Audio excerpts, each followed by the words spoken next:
Hello everyone and welcome back to episode 227 of your favourite Formula 1 show. Yes, Jamie and I return this time out to preview the Bahrain Grand Prix, and I think it's safe to say after just 3 races of 2025, it already feels like Bahrain is a little bit do or die, because, Jamie, the last couple of races have been a little bit terrible. Yeah, it's been a good narrative type season, but so far we haven't had the blockbuster races, other than Melbourne, but that was obviously wet, so caveat on that. But the 2 dry Grand Prix so far have really not delivered, and especially China is kind of a track you kind of hope for better for. Although, why? It's not done a good race in a few years now, has it? I mean, it was off the calendar for 5, but even before that, 2016, 17 was maybe the last time it delivered something. So 2018 was decent, but obviously with the safety car, Ricardo taking the win. Yeah, but Bahrain is a good track. We know it can produce racing, has done in the past. The teams know it very well. Tyre deg should be a thing, hopefully. Because I can't believe I'm saying that, but yeah, Japan especially, there was no difference in the tyres, and they weren't wearing at all. So like there was no undercut strategy attempts. There was no variation between the hard and medium. So we need Bahrain to be good, otherwise the hope will just be decreasing as we go. Yeah, and I think obviously Japan was a little bit of a perfect storm. I mean, obviously, again, we've said before, the cars are not suited for a circuit like Suzuka, sadly, anymore. I still think they need DRS into 130R. But of course, it was also the issue of drivers just could not get enough temperature. They could get the tyres up to temperature, but you couldn't even risk overheating them. Which I guess in one way does kind of prove that kind of this idea that people want just zero deg isn't actually going to fix the problems either. I know kind of people have said, the tyres aren't durable enough, people are having to nurse them. But clearly this weekend showcases. Yeah, but exactly. Yeah. It's not always how it works, but clearly this weekend as well shows that actually that is not the fix-all solution either. No, and you take it back a few years, like 2010 we had Bridgestones that barely had any difference. They were slicks, they got rid of refueling and kind of forgot that got rid of all strategy. So you had one stop a race, tyre difference was nothing, and there was like barely any strategy variation at all. And then you come to 2011 and they've got Pirellis and they've been asked to make 2 to 4 stops a race. Sometimes they got it a bit wrong and we had way too many tyre problems, but variation in strategy has to come from the tyres when there's no refueling. So we need the tyres to be on the edge. And that can go too far, and it can go not far enough, and it must be a really difficult job to get it right. But someone's paid a lot of money to get that right, and right now it's not quite there. Yeah, exactly. And I must admit, I don't envy the person that's choice it is to do that. I still think what they should do is you just have to pick 3 sets of the Pirelli range for a weekend, and that's what you've got to use. That could be quite interesting. Then they would all play it quite conservatively in terms of they would just go the hardest they can at a deg limited circuit. So at Bahrain, for instance, I think we're on a 2 to 4 range. Yeah. But the teams would prefer to have 3 to 5 because they know that they can just do a full race on the C5. But the surely then, you know what I mean. Surely then, if you're a lower down team, you think, well, I'll take a punt and take some softer tyres with me. Well, true. I guess it would be a bit more varied. And the teams do select their distribution of tyres, so like exactly. They choose how many soft, medium, hards they get.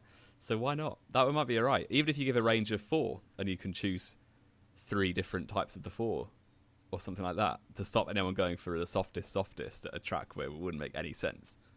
Yeah.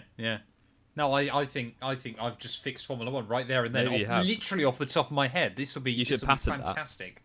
I'm going to patent that. Did you say? Yeah, and sell it to Liberty. Fair enough. I'm going to have to make my own tyres now as well for the sport and everything else. Exactly. I mean, obviously, Bahrain, though, like we said, this track often, like we said, usually actually delivers some good racing. Sometimes that has also been helped by the fact it's the first race of the season. And obviously, we normally the first race of the season is always a little bit more of a step into the unknown for a lot of the teams. But, I mean, Jamie and I were writing up notes for this week's show. And not a lot has really changed since Japan has their either. No.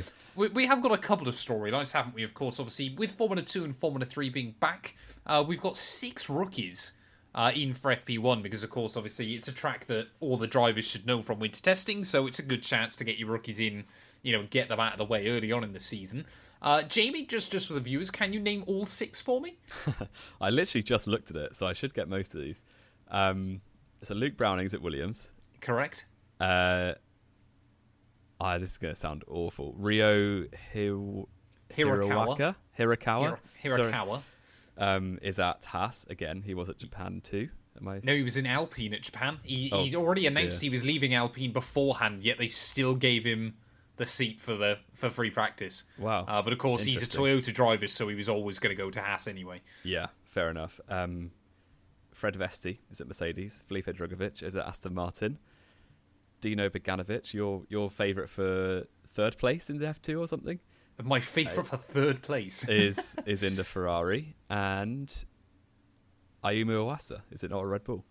Yes, yeah, perfect. There we go. Is that my quiz? I'm already 100%. That's not your quiz, sadly. Your quiz will come later on in the show, sir. You do not need to worry about that. I didn't look who Drugovich is replacing, but I'd assume Alonso. I would guess. Well, to be fair, Lance has been your stronger driver this year. Alonso needs the time in the car, doesn't he? I would quite like to see Drugovich versus Stroll, even if it's just practice times, because that could be well, they did that last year in post-season testing, didn't they? They did. And Drugovich was faster. Yeah. I mean, yeah, being a reserve driver in that team at the moment feels completely pointless. Especially when you think Stroll's locked in for life. You've got Alonso currently, and the man that apparently might replace him is Max Verstappen. If you're an Aston Martin Junior, you've just got to think there's no hope ever of getting that drive. I guess he's got to be patient. I hope something strange happens. But yes, exactly. Of course, the other kind of big news heading to this weekend, because normally teams will wait till the start of the European leg, isn't it? But Ferrari are rushing some upgrades to this weekend. They are. Leclerc didn't say which parts. He was just quoted as saying, we've got some new parts on the car. So we're not going to pretend we know what we're talking about with aerodynamics and car design this week. But Ferrari do have some upgrades, which could bring them into the fight. But that might be a little optimistic. Hopefully. Well, I'm going to pretend that I know a bit about aerodynamics, Jamie, because I was reading an interview with Hamilton earlier on today as well. Ferrari, I think, and I could still be completely wrong, but it might have something to do with the front wing. Because what Ferrari found in Shanghai was after Leclerc lost some of his wing, the balance on the car was better, which is slightly alarming. Yes. And that, there probably many millions of, well, maybe not millions, hundreds of thousands of pounds are going into making that front wing. And you break it off and it goes faster. Strange. Very strange. But that's Ferrari, isn't it? Yeah, and Hamilton, I think, as well, is meant to be getting a new floor this weekend because they found issues with the old one. That's good, because didn't you get disqualified for a wear-related floor issue, or was that Leclerc? I lose track of who got disqualified. That was Hamilton. Leclerc was underweight, wasn't he? Yes, but it was at Japan. Exactly. They thought they found something wrong with Lewis's floor, but obviously couldn't do anything with it. But I mean, it's very, very early, obviously, especially during a triple header, very, very early on in the year to obviously be trying to bring upgrades like that. Like we said, normally teams wait for the European leg, but I guess when the European leg is near enough a third of the way into the championship, you can't really afford to anymore. It's not like it's round 2 or 3 like it used to be. The other thing is, in terms of logistics and supply chain, which is my profession these days. Is it? Well, I was a supply chain manager. Well, I'm not. Well, internationally? Not international. Well, sometimes we source from abroad. You deal in Scotland as well, do you? But they probably, all of the parts, they'll treat like the first leg of this triple header different from the second legs, other than maybe the chassis themselves. But like all of the stuff that they get shipped, they will just have 2 sets. So there will be a set for China and Japan, and there'll be a set for Bahrain and Jeddah. So that's why they can kind of look at Bahrain for upgrades, because they didn't need to take them to Japan. So this will be like a good hop-on point for anything. Yeah, and I guess obviously Bahrain is not that far away in our modern connected world, is it? No, exactly. From obviously Europe and obviously Italy especially. Not too far a distance to travel. Other storylines I think we need to discuss, Jamie. Of course, Yuki Tsunoda back in the Red Bull for another weekend. Do we think, obviously this is a track that he's got a fair amount of experience at, obviously Suzuka should have been as well, but are we thinking maybe this weekend could be better? I think he might score a point or two. I think Ooh. the thing is for Yuki, he was actually quite unlucky in Q2, I thought, because Yeah. and obviously that ruins your weekend when you can't overtake at a track, but he made a mistake on his last Q2 run, and that was that. I think with Lawson in the first 2 races, he never really looked like getting out of Q1. Like, whereas Tsunoda, you can make an argument where, like, okay, the pace is there, he just messed it up. And He proved that pace in Q1 as well, didn't he? Because he ended up, I think he was 8th in Q1. Exactly. In Suzuka. So there clearly was, he definitely looks far more at home in that car than Lawson did. Yeah, which I think and is that's a good 5 sign years of experience versus 11 races. So Yeah.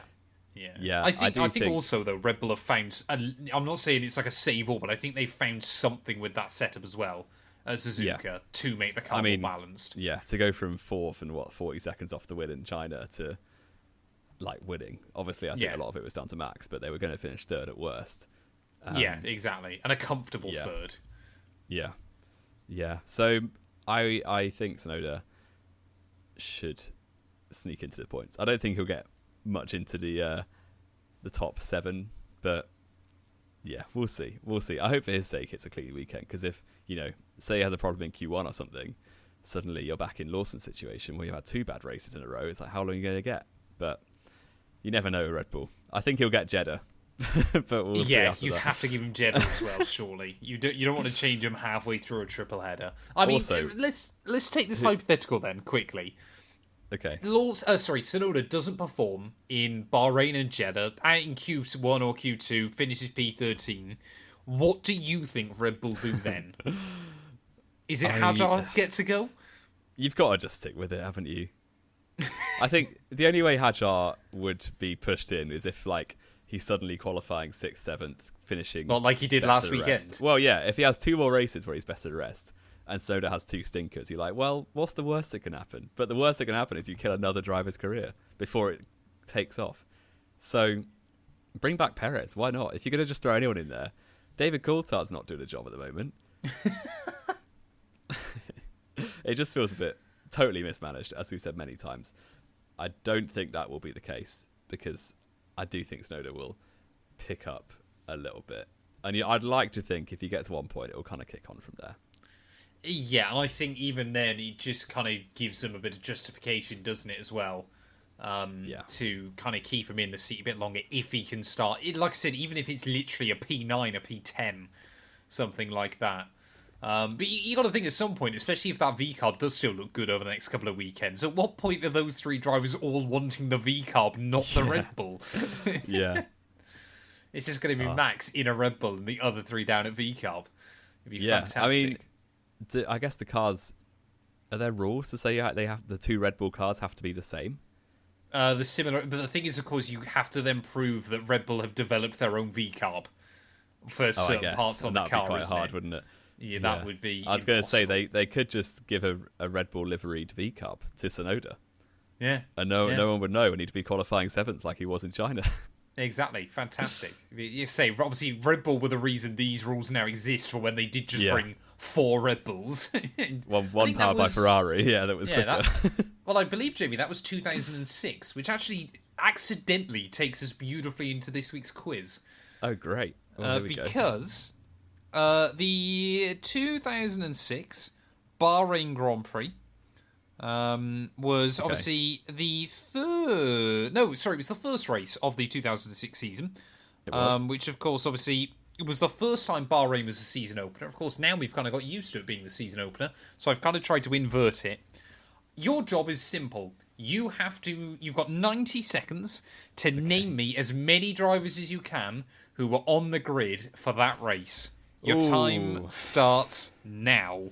Okay, Schumacher, Massa, yes. Alonso, Fisichella, yes, Raikkonen, Montoya, yes, Webber, Rosberg, yes, Coulthard, Klein, yes. Well, Liuzzi, Speed, yes, Button, Barrichello, yes. There was like Super Aguri, Sato and Davidson. Incorrect. Really? Yep. Really? You got one of them. Okay. Sato and Oh, I'm going to move on. Montagny, Albers, You Sutil, got Alba's right. Montagny wasn't there. Ide, Yuji Sutil Ide. wasn't there. Yuji Ide was there, yes. 06, come on. Heidfeld, Kubica. No, Heidfeld, Villeneuve, sorry. Kubica came later. Villeneuve. He was there. Yeah. Who else?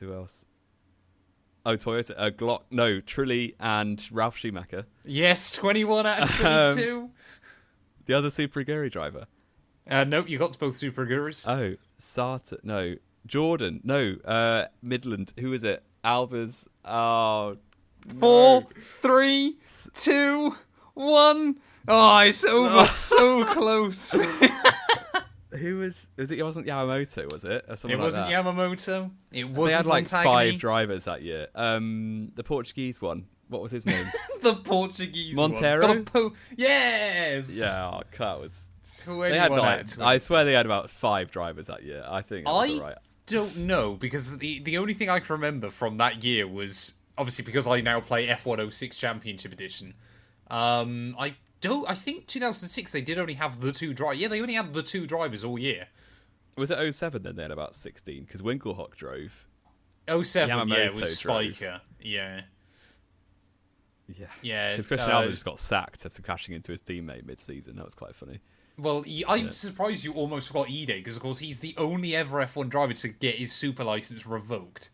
Yeah. 2007, Spiker had Sutil, Albers, Winkelhock, and Yamamoto in the car. Wow. There we go. That was alright. I'm happy with that. Good man. I'm happy. Good man. 21 out of 22, that is very good going. I thought that should be a hopefully fairly easy but fun quiz for you this week. Yeah. I tell you what, a lot of driver changes that year because I was thinking like late season teams and they were all different. There was no Kubica, no Della Rosa. Like they all just changed mid-season. Yeah, there was throughout 27 drivers Glock as throughout well. Yeah. That season. Which, I mean, there's 22 seats. That's not completely unbelievable. No. But certainly a high turnover. I can't get over the fact as well, Robert Kubica, the only points he scored that year was that podium at Monza. Yeah. Wild. Yeah. Absolutely wild. Good Overrated, season. Robbie. Good I'm gonna lose all of our Polish supporters here, but Robert Kubica might genuinely be like a very good driver, but might be one of the most overhyped ones in recent memories. He's good, but he was never going to be a multiple world champion, like some people make out. Nick Heidfeld was as good, is the thing. It's just Kubica's better season was when better. the car was the best. Yeah, exactly. Whereas Heidfeld was better in 07 and 09. Yeah, so. I think we've definitely gone on a bit of a ramble there. Goodbye, all of our Polish viewers. We're sorry to all the Poles out there. We do still love Kubica, and his comeback story is fantastic, but you guys might just overrate him slightly. What else have we got to discuss, Jamie? Ready for Bahrain? Well, I mean, we recorded on Monday night, and it's now Thursday evening. Not much has really happened. So we haven't able to do anything about FP1 and FP2 because it's Thursday when we're recording this. Obviously, this episode will go out live on Friday afternoon. Predictions? Do you want to do those quickly? Sure. You can go first because I'm winning. What are the scores on the doors right now? My camera's going to stop if I try and get my. Oh no, it's working. I can have a look. It is 11-5. Oh, that's bad so far. I'm going to have to go fairly basic. I don't know if I updated that, but regardless. I'm pretty certain you did. There's no way you would have scored 11 points from 2 races, because neither of us have done very well so far. True. I'm going to be really boring again then. I'm going to say Lando Norris. I'm going to say Oscar Piastri. I'm going to say... Sorry, Lando for pole. Lando to win. Oscar. And you know what? I'm going to be really stupid and put some faith in Ferrari. I'm going to say Hamilton P3. I don't know why. Okay, well, thinking back to pre-season, there was a lot of panic around Red Bull, wasn't there? And Ferrari, everyone thought Ferrari was going to be world champions. True. That is very true. I will say,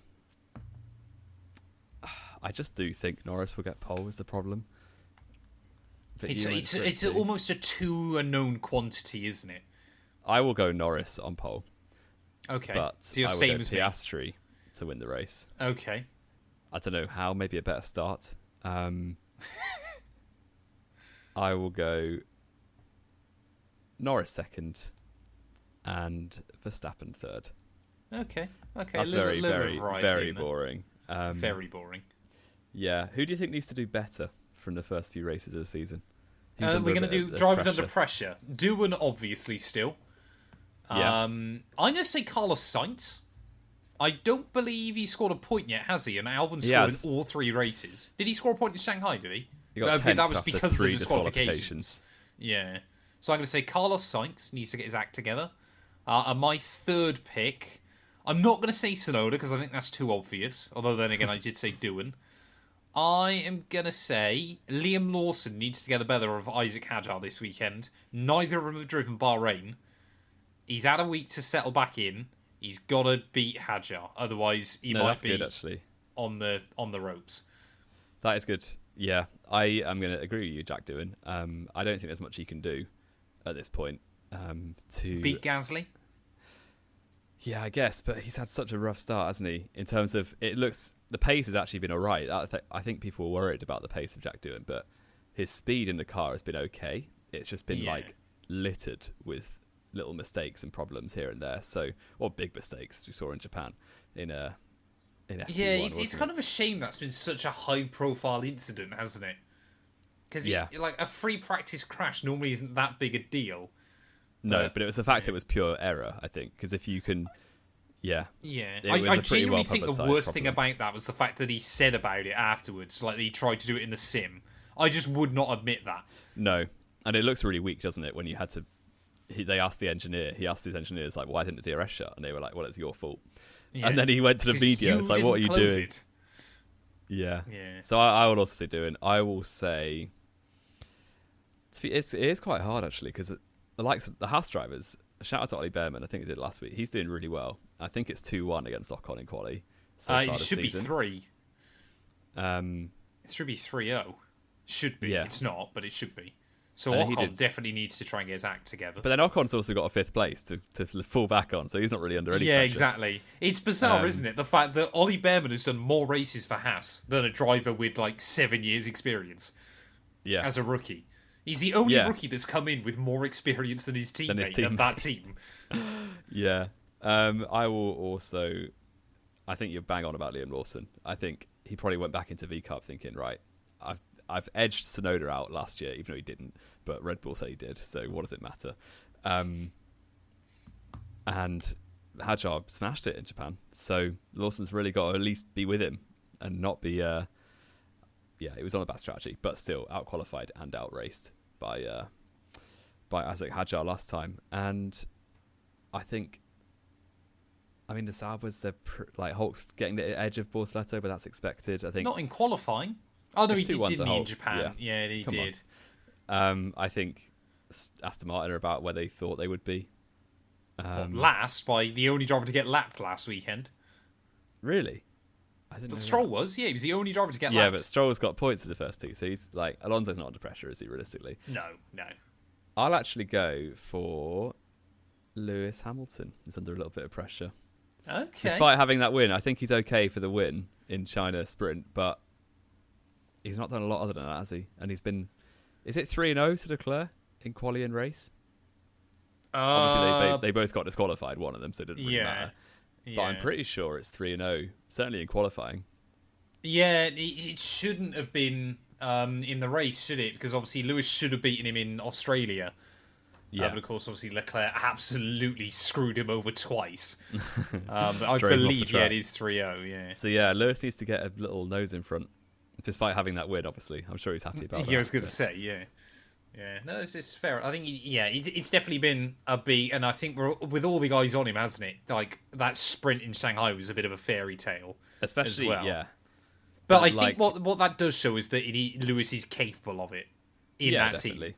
And no one doubts that. But the narrative coming into the season was all about Lewis Hamilton, realistically. Especially the more mainstream media was all about, what's Hamilton going to do at Ferrari? The layman watching from the outside and seeing the headlines is like, why is Hamilton in 6th behind qualifying behind V Carb. So what is this? What is a V Carb? Probably I still think my call at the start of the year is on that Leclerc will go at least 16 in 8 in qualifying, but Hamilton will outscore him. Well, Hamilton's ahead in the championship, is he not? Because of that 8-point win. Pause. No, I don't think so. Is he? Maybe not. I think Leclerc might still be ahead. I can't remember. It says it would definitely be close. Yeah, I don't look below second place. That's where my driver is. Oh no, Hamilton is still ahead. Sorry, yeah. Wait, no, he's not. Sorry, ignore me. I can't read. Leclerc's on 20 points. Hamilton's on 15. Fair. That is such a weird standings when you look down it, man. It's so odd. Yeah. Yeah, because Hulk and Ocon and Stroll are still kicking around like the fringe of the top 10, aren't they? Yeah. Alex Albon in 7th. That's mad. Yeah, I love to see bits. that. I mean, Williams is still 5th. That's a huge amount of prize money at the end of the year if they can hold off ahead of Aston and Haas. You don't see why not. They've definitely got a faster car than Aston and Haas, haven't they? I think, honestly, at the moment, you're still looking at V-Carb in that fight. That could genuinely be a mad fight this year that I hope plays out. Hopefully. It gives us something to watch, doesn't it? Yeah. I mean, the fact that Alpine still haven't scored, despite never having the slowest car, is staggering. Yeah. Unlucky stuff. Have we got anything else to add, Jamie? I think we've done pretty well there, haven't we? I think we've done all right. Bit rambly, but not a lot to go over, so you'll have to forgive us. Exactly. Let us know. Also, your hang on. One more thing. Here we go. You didn't notice it, but I read the comments. I accidentally called Bernie Sanders the KFC guy in last week's Did you? podcast. I thought you were referring to the politician. Well, Bernie Sanders is the politician. I know he is. That's who I thought you accidentally got muddled up with. I did, and then I also got him muddled up with Colonel Sanders, who's the mascot of KFC. So I apologise. He's not even the mascot. He's the guy that invented it. Well, now he's the logo, isn't he? You know what I mean? Yeah. I am aware that Bernie Sanders is not on the KFC logo as of an hour ago. Deary me, that is so funny. So funny. Well, with Jamie proving once again that he has got an IQ of more than 3, thank you all so much for watching. If you have enjoyed, please do make sure you leave a like, get yourself subscribed, let us know your predictions ready for the Bahrain Grand Prix as well. And yeah, Jamie and I will be back hopefully Monday or Tuesday, where hopefully we've had a bit of a better race to talk about. Fingers crossed.